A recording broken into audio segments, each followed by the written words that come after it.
All right, welcome. Good afternoon to everybody joining us on Zoom and also cross-platform on Facebook. This is RECOIL Live, and what we hope is going to be the first of a series of live webinars.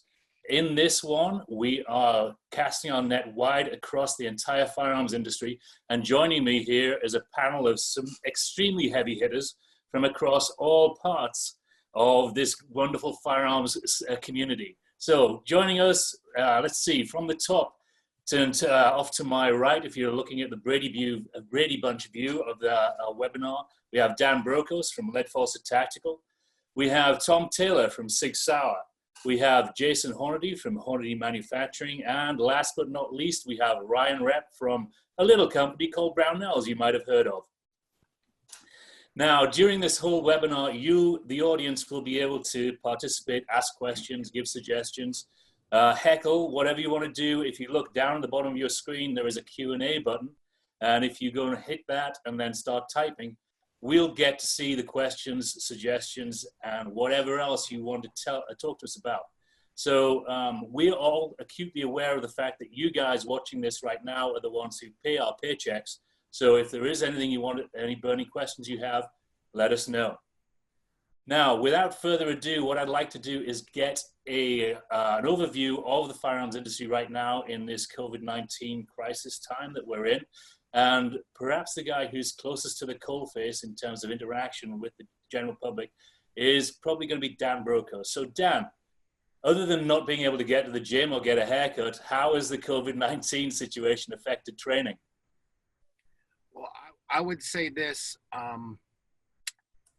April's pretty much a scratch. May, possibly, maybe not. Some of the private military organizations that I had got extended overseas because of COVID-19. So that was 2 private classes for April or May that I'm going to have to push back. I think the law enforcement community in every state is a little bit different on how they're working, but I've also had 3 private classes with LE organizations, particularly the SWAT teams that operate in 16 to 30-man elements, where that state, that's not going to be able to happen until June 1st. Now, I don't know how they came up with, hey, June 1st is going to be the set date for that, but right now, yeah, we've lost some business for April and hopefully not that much going on in May, but we'll see. Hopefully it kicks back in May. Right now, I do have a private class that is willing to go in May, and like I said, for the law enforcement, every state's a little bit different, so we're playing it by ear, Ian. I guess it's hard to maintain social distancing when you're in a stack. Yes, yeah, it is. It's hard to maintain social distancing when you're stacked, but I think there's some workarounds with trying to cut some numbers down and doing stuff in smaller elements for now. It's just it's hard to appease that when you want to get 20, 25 guys trained in a private class, and it's hard to do that. So I'm sort of just in a holding pattern. That sucks, man. Hopefully the situation's resolved fairly soon. Moving a little bit further up the distribution chain, Ryan Rep, what is moving at Brownells right now, and where the hell is my order? Well, the good news is, Ian, we're only a couple days behind, so that's a good thing. So not sure where your order is, but I'll get right on top of it. Now, what's moving? Well, Jason will be happy to hear this, and he very much knows. Ammo, obviously, is the top mover. I kind of touched base with some of our guys before I came on, and I want to compliment Jason and his crew. Hornady's one of the great ones out there right now, a great partner that's getting this stuff, so that's awesome. Thanks.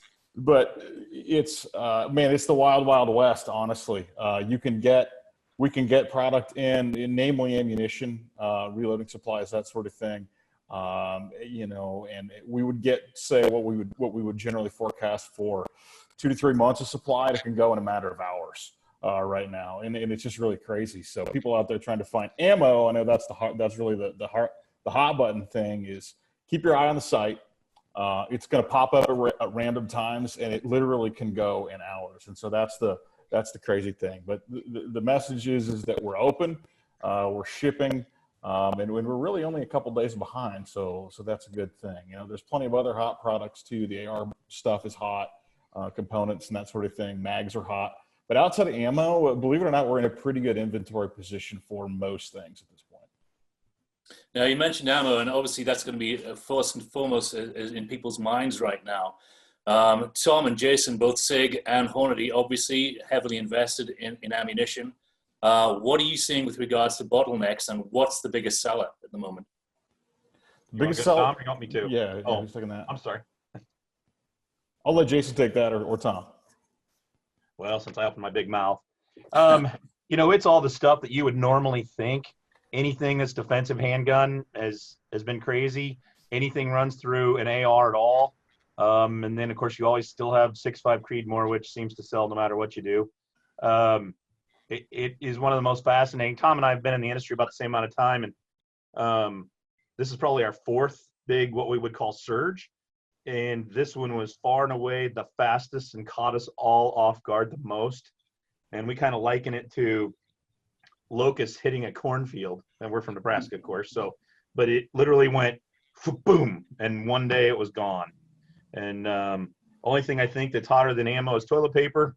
And way we look at it is if you have ammo, you'll get toilet paper one way or another. They aren't really, you can't substitute one for the other, though. You can't, but if you have one, you can get the other from the other guy. Good point. Yeah, we it was the same way for us. I mean, maybe the most, even though we sell, we certainly don't have the market share that Hornady does. We're just a small ammo company trying to squeak by here at SIG. But what we saw, obviously in the stores, it moved very quickly. In some cases, maybe the price point stuff moved fastest, and then the higher level stuff started, falling right behind that. But it happened super fast, and as fast as it fell off the shelves. Maybe the most amazing stat that we saw, and again, we're not a major player in the ammunition market, but we're substantial. We sold more in the month of March than we sold in all of 2019.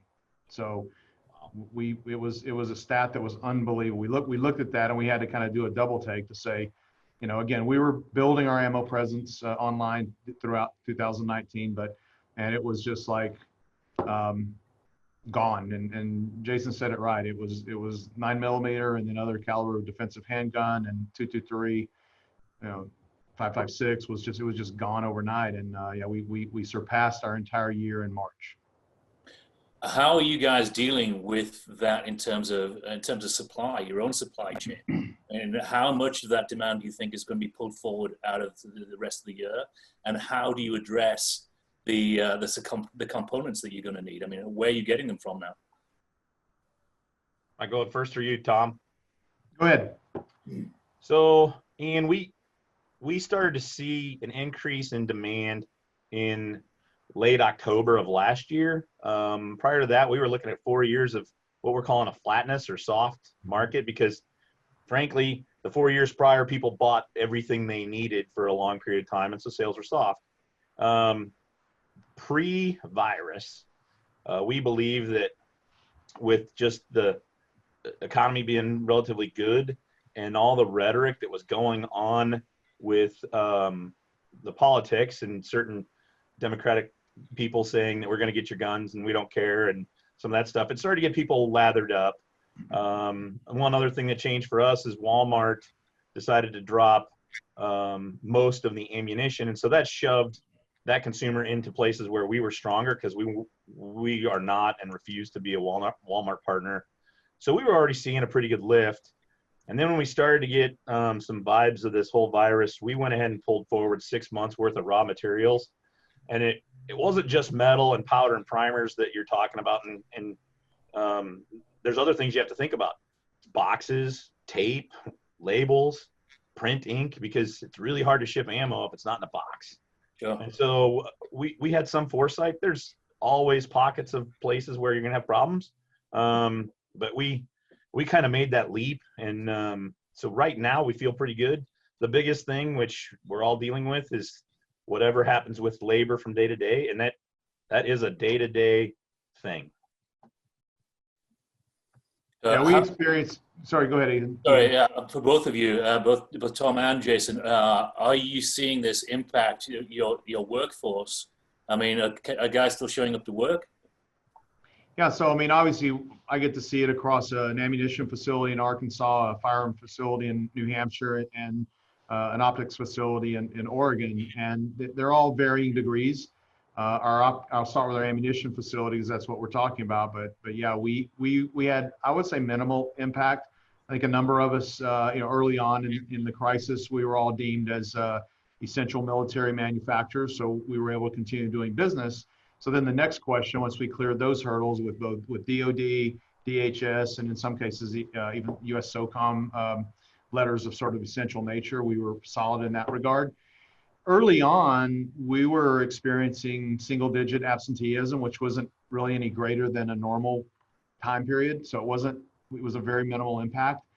And then, that would ebb and flow just a bit, but we had our first case. We have a factory, we have 2,000 employees at SIG.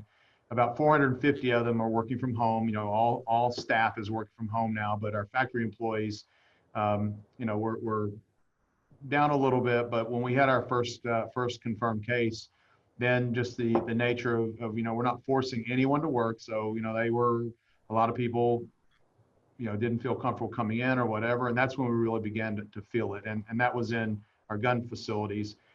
In Arkansas, we have not had a case yet in our ammo facility, so we haven't lost employees there. But at the end of the day, we're redeploying employees from other departments. We're following every guideline we can follow for safety and security, just like I'm sure everyone is with their respective businesses. But we're being as extreme as we can be. We're a U.S. military producer, and I know Jason has some of the same requirements that we do in terms of the regulations they have to follow. But we've made our facility as safe as possible. We've gotten letters from the Army that basically said that we were an exemplary manufacturer. We've been able to keep up with demand so far, anyway. But yeah, once that first case happened, it made it much more trepidatious, and the CDC continues to release more and more information about the number of days you have to be quarantined, or more recently last night, they decided that maybe we overreacted a little bit in terms of the quarantine length and that sort of stuff. So to say that it literally ebbs and flows every half hour in our businesses, I think is not an understatement. But yeah, I mean, it was after that first, sort of craze in both guns and ammo, it's still there. The demand is still there, but it's definitely, the boat's beginning to plane just a little bit. And so, we're seeing a little bit of planing in the demand, but yeah, it's a challenge every single day, every hour, managing through our mostly the safety of our employees, because while our consumers that are listening today are that's the key to our business. It's massively important to us, but without employees and without our employees feeling safe and like we're taking their best interest to heart, we can't conduct business. Sure. Yeah, Tom, you said that really well. The couple things that we've found, and of course we've had some complaints. We have a document that is everything we've done along the way about keeping people safe and the distancing. We've split our shifts. Everybody's wearing masks now if you're not within, or if you're within proximity of anybody. One of the interesting things is some of the nasty letters we've gotten or phone calls have been from wives and parents and people who have a friend here. And what we think is happening is that our people go home and they're getting pressure from their family to stay home, but they don't want to. And so they're telling their family members, I have to work. And our policy, which I'm sure is the same as everybody's, is if you're concerned, you don't have to come to work. It'll be non-paid time unless you're sick. But those people here, I have to go to work, and they don't realize that we're being as flexible as we possibly can. You mean you're not shackling people to the machines? We have tried that before, and usually it doesn't help quality. And I'd like to try it again on a few, but it's funny because you can just see it, and it's some of the jokes you see about when this thing's done, everybody's gonna be fat, there's gonna be a baby boom, and we're all gonna be alcoholics, and there's gonna be a wave of divorces. I think there's a lot. Don't forget dry hands. Dry hands. Extraordinarily dry hands. Yeah, I think our policy is the same, guys. I think one thing that's interesting about our industry too is particularly given the DHS sort of deeming our industry critical infrastructure, we were concerned that a lot of employees wouldn't want to come in, and we saw the same. We have kind of the same policy. You know, if you don't want to come in, it's obviously on pay, but you know, we're worried about that. But one thing that's interesting about our industry and what our employees see as they go home and talk to friends and family, those friends and family are filing for unemployment. They're among the 14 million people out there, you know, filing for unemployment. So that the employees of our industry are grateful that we're still open, that they still have jobs, and they're still drawing a normal paycheck. And you know, so that's what is unique about the firearm industry. And I think you guys probably share that sentiment. Yeah, I think the interesting thing that you'd see, like we have 450 people who really haven't seen our facility since this really got into full swing. If they walked in right now and saw it, they'd see plexiglass dividers between our assembly stations. They'd see tables taken out of our cafeteria, moved into our entry lobby. We have an awning over one of our areas that has a patio. So we took our cafeteria tables and spread them out around the building. We're running 3 shifts right now, and each time a shift person comes in, it's about a 15-minute process to clean their workstation. In addition to the cleaning that happened by our cleaning staff, each individual person has a protocol that they go through, which includes a spray that you spray, and you set your timer on your phone, and you leave it soaking for 10 minutes to basically absorb all the germs.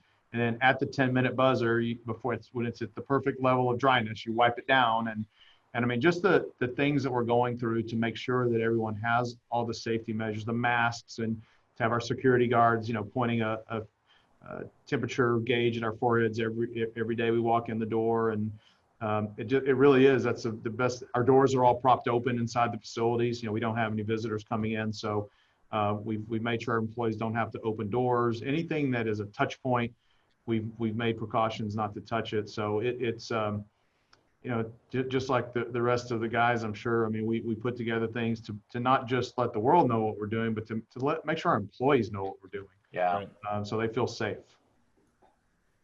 We got a question from one of the viewers. Is that the question is, has there been an increase in demand for things that are outside the usual, the norms that you would normally see being pulled through the supply chain? We've seen a pretty good spike in reloading equipment, and that's usually what happens when ammo prices or copper prices go through the roof, or there's a shortage. People start buying equipment so they can reload their own. So we've seen that. Yeah, from our perspective, we've definitely seen. You know, we kind of classify our parts in the way we reorder and classify parts as A parts, B parts, and C parts. You know, A stuff is the stuff that's going to move quick. It's going to turn fast. You know, that's going to be, you know, your personal defense stuff, your ammo, your mags, that kind of stuff, down to, you know, back into C components, which is going to be more like your, you know, your gunsmithing stuff, your, you know, a little bit more nichey. We're definitely turning probably B plus stuff, B plus parts, almost as quickly as we can turn A parts right now, which is definitely a different thing. And I'll give you, for instance, like short shells for shotguns. You know, that's a thing. There's plenty of those there's shorty shotguns out there. So, you know, that stuff sat for a while.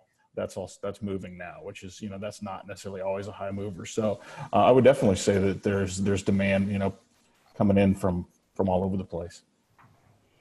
Yeah, as a manufacturer of guns, optics, ammo, suppressors, air guns, and accessories, it's you know, often in these spikes, you know, you see kind of the rising tide lifts all boats kind of scenario, but this has been just a unique situation. It's the numbers and the spikes have been, you know, unparalleled in terms of anything else we've ever seen. But we shattered our air gun record. So our SIG air guns were more than double what they've ever been before. Our optics business was up about 40 to 50%. Our ammo, as I said, our ammo was just ridiculous. And then obviously the guns, we had a little bit, the first month we had a little bit of a perfect storm, because not only did we have a record commercial sales month at SIG, but a lot of our businesses in the defense world, and we fulfilled contracts in Thailand, Mexico, and India, across the country. So it was just, I mean, the momentum of everything going in the market. Stores are filled with people. You know, and I know stores have faced safety issues with that and how they manage that, how they tried to spread people out, and they finally figured that out. But yeah, there was definitely guns and ammo. I think we're the leader of the charge, but man, everything we sell pretty much set a record in our company. We're gonna if we're not careful, we're having to allocate magazines right now. We're virtually out of magazines. Wow. Jason and Tom, we have another question from the viewers. Most retailers have raised ammunition prices, and they justify it by saying the ammunition costs more for them now. Have manufacturers and distributors raised their wholesale pricing? No, we haven't done anything to change any of our prices. And again, this is our fourth surge. The way we look at this is our margin yesterday was acceptable. It's acceptable today. It's acceptable tomorrow. We'll take price increases roughly once a year when we need to. Certainly there's more than just metal in that stuff. You have to take labor and electrical and cardboard and all those things into account. But we're aware of some retailers raising some prices. In particular, we cut one off because it was exorbitant. And when I read that question, it also said something about other manufacturers. I'm unaware of anybody really doing anything that wouldn't be their normal timing, although I know that there have been some people that have accused them of that. But it's all, we haven't changed anything. I will say some of the margins probably appear to be higher because that's what a normal margin would be. But the last 4 years were so slow that people had lowered prices to try and get stuff to move. And so you got some of that going on too. I have to imagine though that you guys are dealing with increased demand from pretty much everybody in terms of the components that you're buying in. So consequently, that's going to negatively impact your bottom line. I mean, how are you going to deal with that? Well, the reality is the stuff that we would buy from outside is not stuff that a whole lot of other people are buying, because we're buying raw material, we're buying raw strip, we're buying lead billets, and that's not anything the consumer market does. We basically make everything but the powder here. So we don't see a whole lot of that. And the other thing is I guess small benefit of all this that's going on, the copper and lead prices have gone way down, and so kind of gave us an opportunity to, when we brought forward 6 months worth of stuff, we also saved some money. It's interesting for me to sit back and listen to you guys talk, because from our perspective, and we're one of those retailers that I don't think we've raised prices too much, if at all. We just don't see the need to do that sort of thing. However, I think one thing that consumers can keep in mind when we look at this from a retailer's perspective is, then Jason mentioned it, we had been selling product at a lot lower margin for a long time just to try to keep things moving and that sort of thing, just because the market was pretty soft leading up into this. So I do know that we've received some notes, and I don't know what vendors off the top of my head, but I know that there have been some ammunition vendors who've sort of sent out a note that lets us retailers know that, hey, you might be seeing some price increase coming in ammunition. So in order for the market, for retailers like us, and I'm sure others on down the line, those folks are going to start to build in maybe some small price increases to be able to keep up, because they might be a little bit behind in what their normal margin would have been. So it's just supply and demand and how the market works. So that might offer some insight to why you might start to see some retailers edging up just a little bit here and there. Yeah, I think it's an opportunity for a retailer, because we haven't taken any price increases through all this and our ammo and certainly our guns. But one thing that we do that not everyone does is we have a MAP policy at SIG, a minimum advertised price. And for the last really 2+ years, our retailers have been at that minimum advertised price. So it's kind of the lowest price you can run SIG at, without being chastised by our policewoman who calls retailers and says, hey, you're below MAP, and you do it, if you continue to do it, you get shut off and that sort of thing. So we're very religious about sort of monitoring our pricing, but it is just that, it's the minimum price that you're supposed to charge. And so if people say, oh, I finally have an opportunity where I don't have to sell it for the lowest price I can possibly sell it for, so they might elevate their price a little bit. But I think, I think ammo is a unique category, especially for, Hornady and SIG have a similar philosophy in ammunition. I think we have a little bit more expensive, higher end product, and not that our competitors don't have great products and high end products, but some of their products are also lower priced, more commodity driven. And so, that's much more volatile. And I think sometimes they have to take actions because they are more of a commodity than Hornady or SIG. And so, again, certainly not disparaging any of our competitors because we have a lot of great ones, but there's just some different dynamics involved. One thing that we never, really plan for as much is, whether it's things that we don't produce like screws and nuts and magazines are pretty widely produced by other suppliers for gun manufacturers. Very few gun companies that I know of make their own magazines. But if you think about where one of the #1 magazine suppliers in the world is located, it's in Italy. And so that's been a huge problem for us. And another one of our suppliers is in New York, and New York is one of those states that unilaterally shut down a lot. That Kimber's facility there, Remington's facility there, and one of our magazine suppliers there. So, we had to take a measure and take some of our guns, and it'll be a small amount, but some guns went out that normally had 2 magazines, for instance, only had 1. And then we put a certificate in the box and said, hey, register your gun. As soon as we get one of these in, we'll send you your second magazine. Not using the word free, it's the one that you bought, you just didn't get with your gun. And so we've had to subsidize suppliers who just weren't getting enough money, and we've had to take all kinds of measures to just make sure our entire supply chain was stocked beneath us to make sure that we could continue to deliver as efficiently as we could. Mm-hmm. Mm-hmm. Yeah, it's an interesting way of dealing with the problem there, Tom.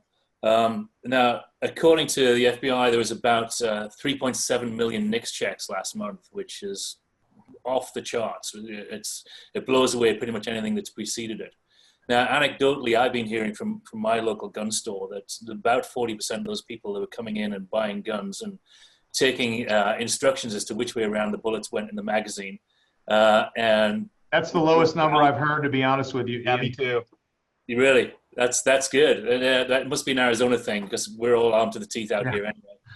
We're hearing 70 to 80%. Yeah, so we're hearing 70 to 80% too. 70 to 80%. Wow, that's incredible. Now, I'd say that for everybody involved in the panel, what do you think is going to, what the effect is that going to be on the landscape for the next 6 to 8 months as all those new firearms owners start becoming familiar with their guns? It's going to affect everybody on this panel, starting with Dan. Dan, are you looking to sign up any new students for classes for this? Well, I think after this and that perspective you mentioned, Ian, I will probably, if I don't get some of these private classes back, then I think I will add a few more open enrollments just on, you're right, the amount of people who are buying firearms. And it's kind of funny you say that because I've already gotten emails from people that, hey, Dan, I'm a friend of a friend. I just bought a handgun for me and my wife, and I've fired 50 rounds of handgun my entire life. When is your next class? And I look on the website. So yeah, I'm going to take the things that are happening with everything in the industry, and probably, if not this year, I still got plenty of time, but there will be an increase in students out there for sure. We saw a similar situation after, I hate to bring it up, after Sandy Hook. We saw a lot of people buy guns, and one of the things that happened is they all believed that they weren't going to be able to get them all of a sudden. But then all of a sudden they realized that they were all gun owners, which was great for all of us. Because then when they heard, the Smoking Joes of the world talking about going to get the guns and gun owners are bad and all that stuff, all of a sudden these new people are going, whoa, wait a minute. I'm not bad. I got a gun. Yeah, exactly. Yeah. I think to Jason's point, it's the effect of those folks on our market is going to be how we talk to those people and how we get them involved in our community. And I know that's something that I'm definitely thinking about with my team on the content side, and it's how we message to them. I think there's crazy stories out there. A friend who lives in LA who I never would have guessed his social media posts were full of anti this, anti that. And I get a message from him a week ago, and he's like, hey man, I'm going to buy a gun. So what should I do?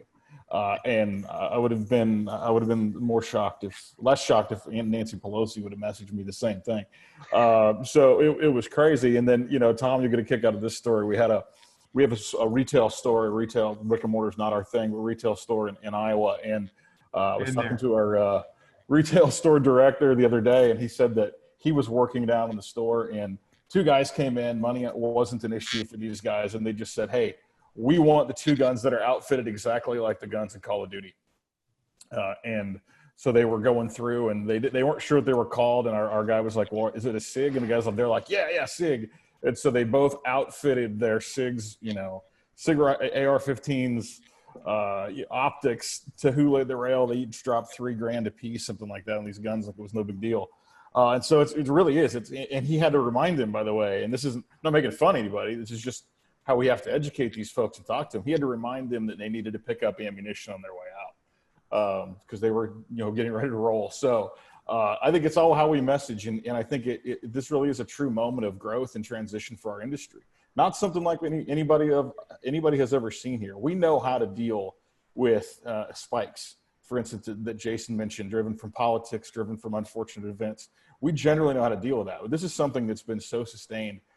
And it's because usually we know how to deal with that because honestly, the same people kind of do the same thing, right? We just buy up, we buy more, that sort of thing. This has introduced our industry to a whole new facet of people. And so, guys like Dan and who are going to reach out and try to get those people to come in and train.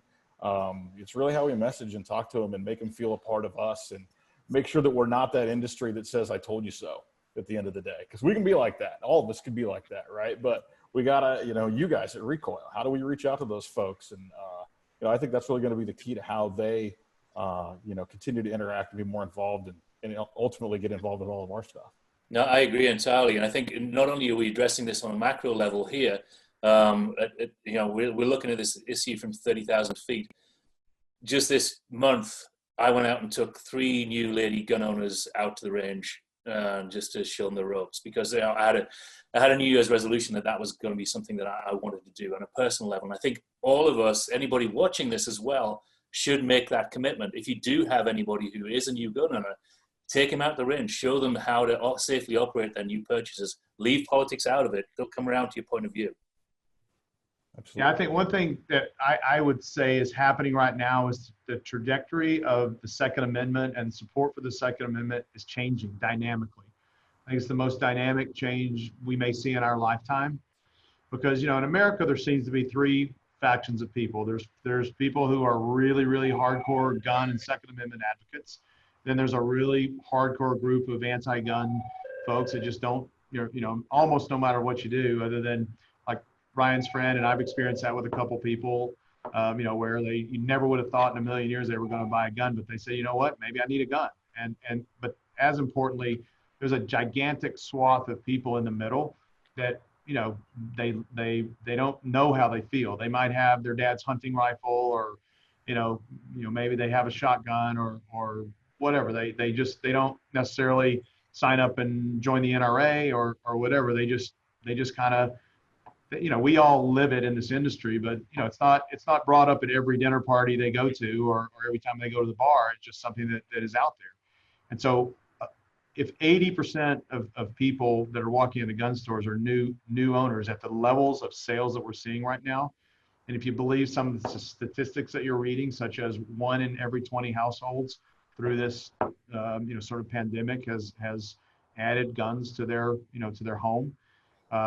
It's changed the way that people may look at the Second Amendment. And then I think somebody said it earlier, what happens in this situation, I think Jason said it, is that, people may get their gun and they go home and they say, wow, I'm going to go to the range, I'm going to shoot 50 rounds. And at about round 25, after they can't get the smile off their face, they realize that this is kind of fun. And then they go back and then they say, well, maybe I'll buy a different gun and maybe I'll upgrade my optic or, whatever those things are. And then it allows us to begin to talk about things like, well, if you shoot that handgun and you thought that was fun, let's put a reflex optic on top of it. Let me show you how easy it is now to shoot a handgun with a reflex optic. And so I think it enables us to be able to talk about guns in a different way, and to say, hey, in that situation where we just don't know who's going to be protecting us, are there enough police to possibly protect us if a Katrina event happens or a Los Angeles riot event happens? I think it's a dynamic shift in the Second Amendment that we haven't seen maybe certainly in the last 10 years, if not in longer than that. Cool. Tom, there you mentioned the NRA in your last diatribe. All you guys have got new products coming out, or at least you would have had new products coming out next week at the NRA show, which unfortunately has been cancelled due to COVID-19. Why don't you run us through what would be the hot ticket items that people could have expected to have seen had they showed up in Nashville? Yeah, Tom, what were you going to launch in Nashville? We don't ever do new products at SIG, so we really weren't going to do anything.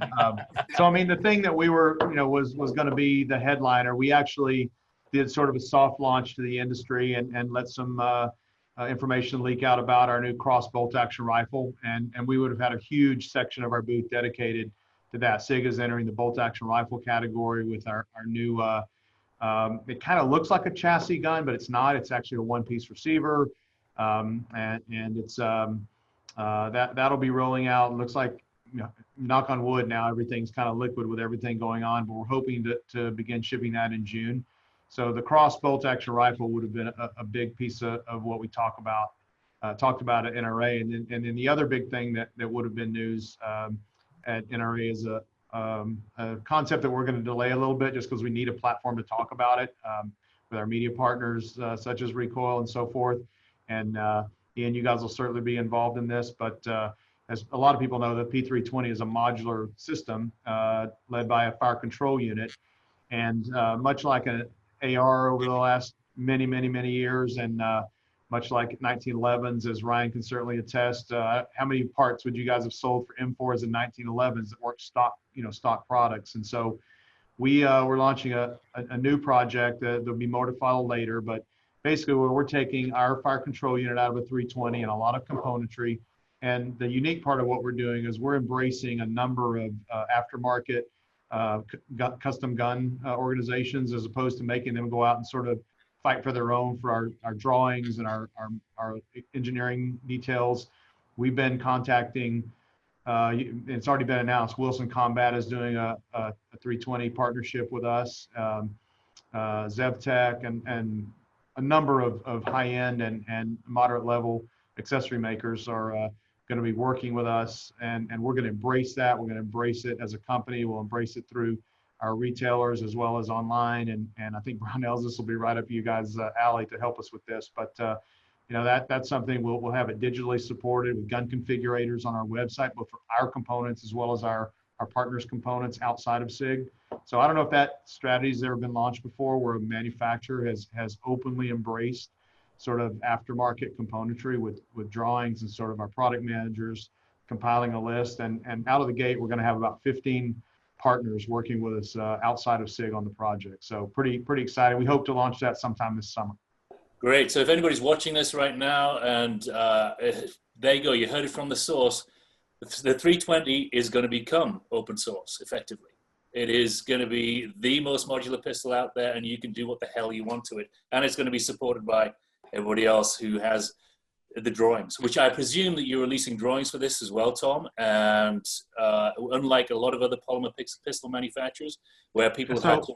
Yeah. So obviously we've signed NDAs with our partners, but yeah, we've said, because that's in most cases in that situation, smaller manufacturers or accessory manufacturers, they have to kind of reverse engineer and spend a lot of money and time. And did they get it right? And was there a trick we did that they didn't know about, or that sort of thing? And so, we've said, no, we don't want to do that. We're working, Phil Strader, our product manager that I know Ian, and smiles when they talk about Phil, but no, we had been reaching out to our partners and saying, no, let's here's what we're doing.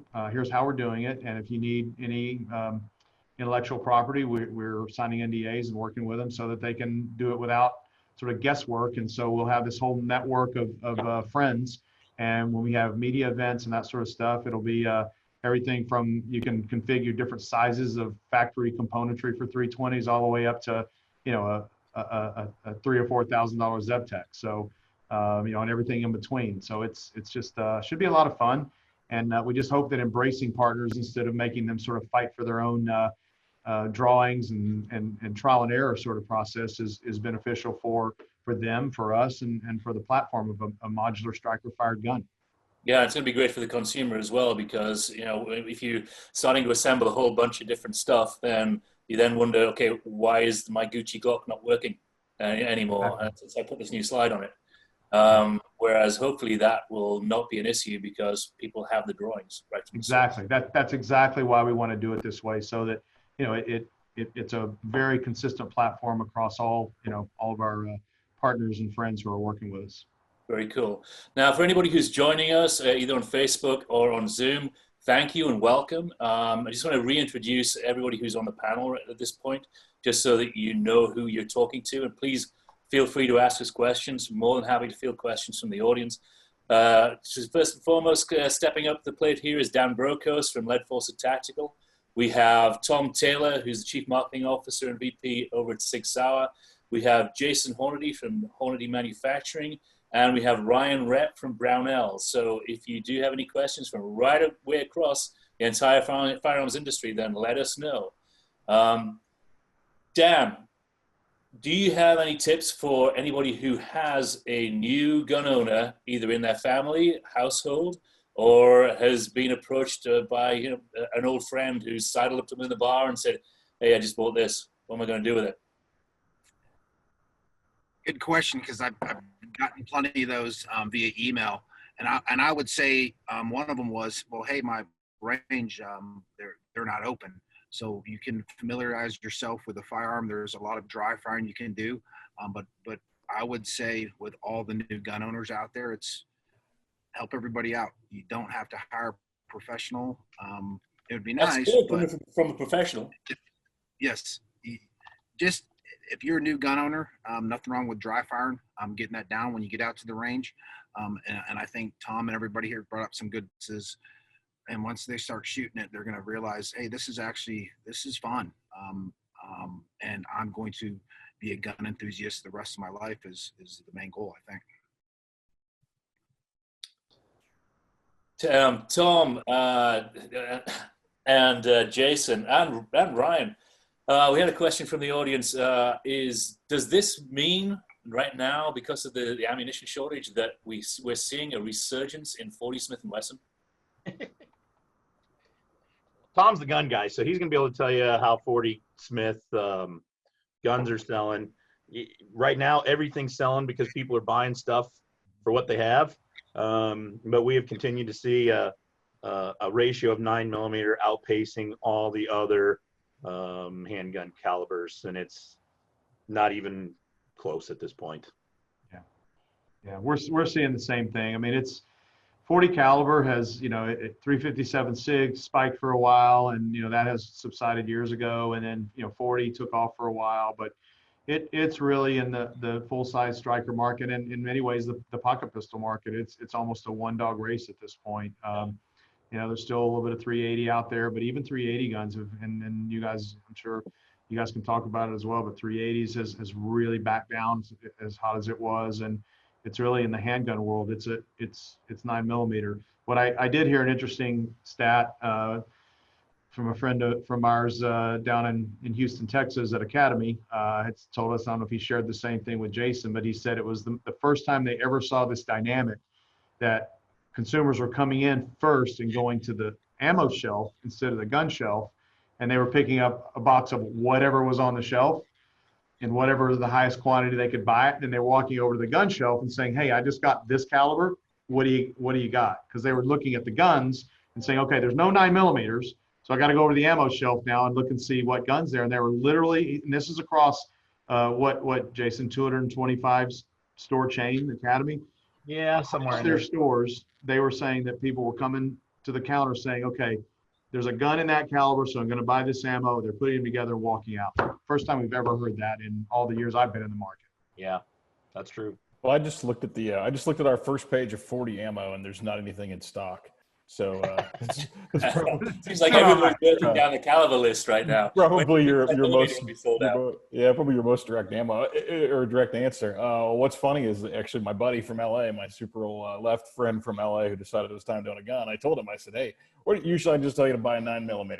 But I said I wouldn't right now because it's probably going to be easier to find 40 ammo. So I kind of pushed him that way. Although I guess I just proved myself wrong.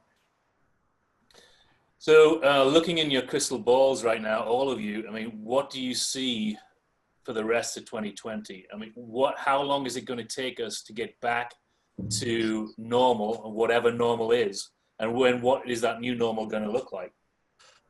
And I'll throw that open to anybody who wants to pick it up. So I grabbed, right before we got on the call, I grabbed our some of our product guys and our purchasing guys. And they think from our perspective, on our A parts right now, we're still mostly in stock, but again, it's that ammo part that drags it down. But for us to see what we would, if we looked into our crystal ball for what we would see for returning to some kind of normal, obviously there's a multitude of factors, but let's say the market stayed as it is today and it starts, to Tom's point, it's starting to plateau. Sort of like they call bending the curve. It is starting to plateau. We're starting to plateau as well. So our guys said, you know what, 90 to 120 days, we feel like, before we start to return to normal given current conditions. So have you seen the same thing? I don't think it's going to be a normal year period. I don't think it was going to be normal before the virus thing started. Right. I think it's going to be less hectic.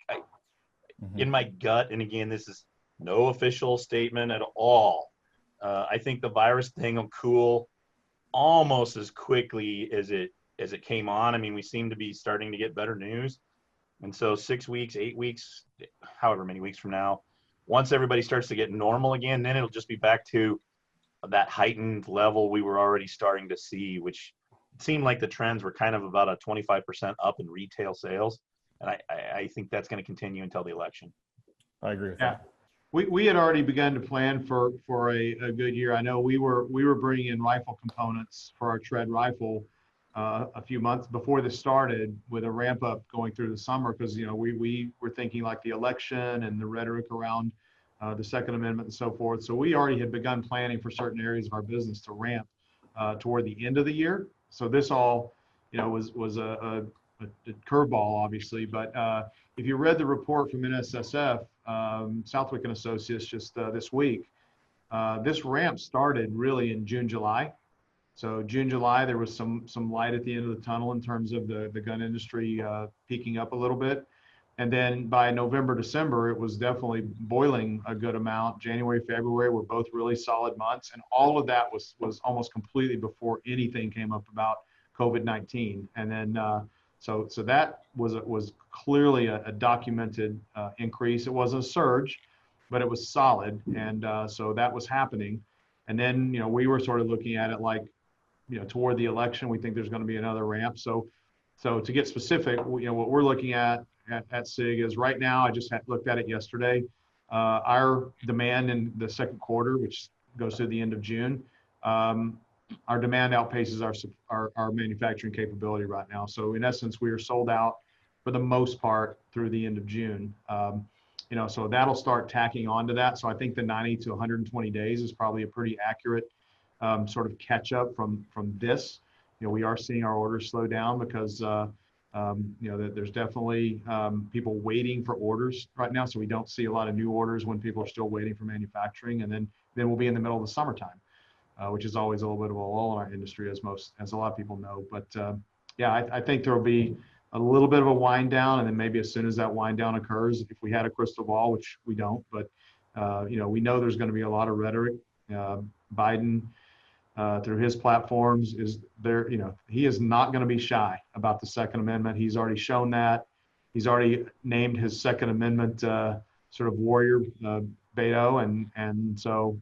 It's the fervor is going to be out there, and maybe a dynamic that we hadn't seen as much until recent years is the state level fights that we're seeing. I mean, there is more rhetoric at the state level that we saw in Virginia and other places around the country. With the virus notwithstanding, where some of the states surprised us in the ways they deemed guns as essential, but generally speaking, the state level politics were already, I think, driving a lot of this little pickup in gun sales that we were seeing before COVID. Mm-hmm. Did you see seeing increased sales in Virginia in the last few months? I believe we did, yeah. We don't have a really good way to track that, but we do think the Virginia thing was part of what was getting everybody riled up. Mm-hmm. Virginia was stirring it, Washington was stirring it, and some other states. And when you looked at it, we do track some of those things, and there was definitely, you can definitely see the same ways national elections have created spikes before. There were definitely situations over the past couple of years where state decisions in California or Virginia were spiking sales in some of those states. We were monitoring that. Cool. Further to it, have you seen any evidence at the state level that that there's been a shift with regards to state level gun control efforts? I mean, now that we have a lot more new shooters or new gun owners across all political spectrums, do you think that is going to make a significant change to the way either gun control legislation is presented, as it's tried to ram through, say, in Virginia? Do you think there's going to be a shift in emphasis on that? Do you think that's going to play out more on the national level now? I think from my perspective, we have to take, again, it goes back to messaging to those folks. Right now, they're merely a gun owner, right? We need to take them from a gun owner to a confident gun owner to an advocate. And I don't think you're going to see much shift until we can make them advocates, frankly. So I think that we've got our work set out for us, and we've got to lean on the whole community to help us do that. So direct answer to your question, not until they're advocates. Our mission right now needs to be pushing these gun buyers to Dan and to SIG Academy and to ranges all over America. And right now, I think somebody talked about it earlier, ranges are closed. I mean, for the most part, ranges and facilities, I know at SIG Academy, we've closed our civilian classes. We're still doing some professional classes at the moment, but we've had to close civilian works. But I think our job, as far as I can see it, we want trained gun owners, we want safe gun owners, and the more we can push them. And to be honest with you, yes, we have a wonderful facility called SIG Academy. We have adjunct instructors all over America, but I don't care whether they go to Dan or any other qualified instructor and trainer. Dan mentioned it earlier. If they're going, my son has learned to play the guitar, swing a golf club, and a bunch of other things on YouTube. And so, it's like there's a lot of good ways out there to learn how to do things. And so if we're pushing them to Dan and people who are in his world, I hope that he has the most prosperous next, 2 or 3 years that he's seen in his life, because all these people are going and they need this training. We want them to have this training. Me too. And I hope you buy your ammo from me and not from Tom, Dan. Well, if you want to buy the really expensive stuff, you can just go to Jason. Hey, you've got a lot of money, and we service all customers from RECOIL.com. No matter what ammunition you buy, whether it is from Hornady or from SIG, you can get it from Brownells. Indeed. Great point. Yeah. He's like Switzerland down there. That's right. We love everybody. We do have a question, like I said, as I said in the introduction, don't be afraid to get granular on this. We do have a question from a first-time female gun owner. So what firearm you guys would recommend that she carries? Let's kick that over. One up for Tom, because nobody's going to say anything different. But you better use critical defense in whatever it is.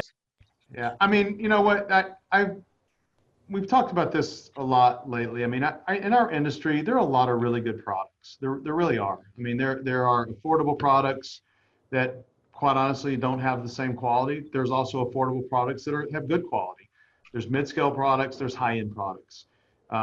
It depends on what you're comfortable with. If you get out of the handgun world for self-defense, I spent 5 years of my career in the industry at Mossberg, and shotguns are a wonderful home defense product. I spent 5 years at Smith & Wesson, and I know that they view quality the same as most reputable gun companies. And so, and I know what our quality beliefs are here at SIG and the level of testing and quality we put into our firearms. So, not to dance around the question, of course we love our own products, but It depends on what you want. Are you using it for a stay-at-home gun? Or are you using it for something to carry in your purse or on your person? We know that high capacity micro compacts, I'd be remiss if I didn't talk about the P365. You have a gun that you can take, 11 to 13 rounds, even up to 15 rounds in a pocket pistol. We like our product.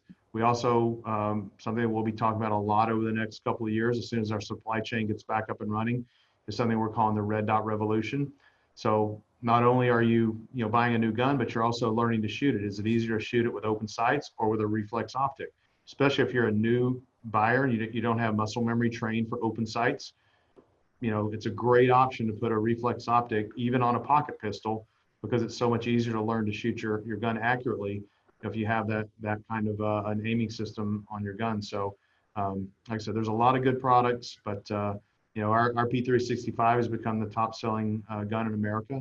And we're really proud of it. But like I said, I tell this to people all the time. I obviously support and promote my own products, but the gun industry it's a tight-knit group. As you can see, a lot of us on this call know each other. We know each other well, maybe more well than I would like in some cases. I've shared a room with Jason in Africa before, which was one of the worst weeks of my life.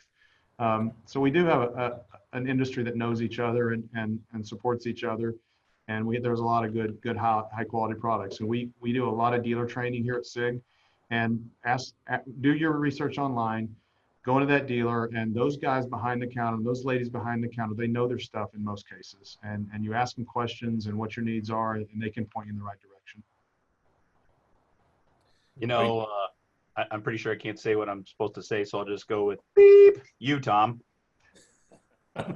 What else would you say? Well, beep. You, Tom. I'll defer to Dan. I'm not going to answer the question. I think Dan's probably more qualified than me. I would say this in broad spectrum, and then buy something that's quality from all the gun manufacturers out of there, not too low in price, but don't, just because it's cute and this small and it can fit in your purse, you got to think, hey, what am I using this for? Home defense, fit on your purse, concealed it. And I have 3 daughters and a wife, and you got to be able to shoot it and use it. And that doesn't mean small and cute. Now, everybody's hand's a different size, but don't go out there and buy the smallest gun that you can just because it can fit in your purse easily and you're scared because the gun may perceive to look too big, if that makes sense. I'm not saying a huge full size, but I definitely not go these super micro compacts starting off, because they're harder to shoot, they're harder to control. And at the end of the day, if you have to use it, I want some ammo in it, and it's got to be shootable. If that makes sense. As Dan can tell you, it's hard enough to shoot a full-size gun under stress, right? And the smaller the gun, the less accurate the gun, the more difficult that is. So he's right. It sometimes seems like the best idea on the surface, but being able to control it and shoot it is super important. And I think new gun owners perceive that as, oh man, the smaller it's easier to handle. It's not going to scare me as much. And that's the wrong. Get your hands on it, and if it fits, if it's too big, then go down. But get something like we've been talking about, that is shootable and can do its job. It's much easier to shoot that way.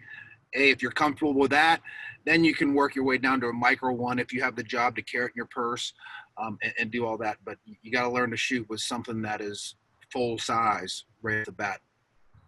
That's exactly right. And guns are like shoes. You can never have too many. Yep. There you go. Excellent. Gentlemen, thank you very much for your time. It's been a great panel discussion here at RECOIL Live. Anybody who's watching this out on the World Wide Web or at home, then please tune in next time when we do this again. I think it's been really successful, and we've got a fantastic bunch of panelists, so I couldn't have asked for a better bunch of guests, and thank you all for joining us.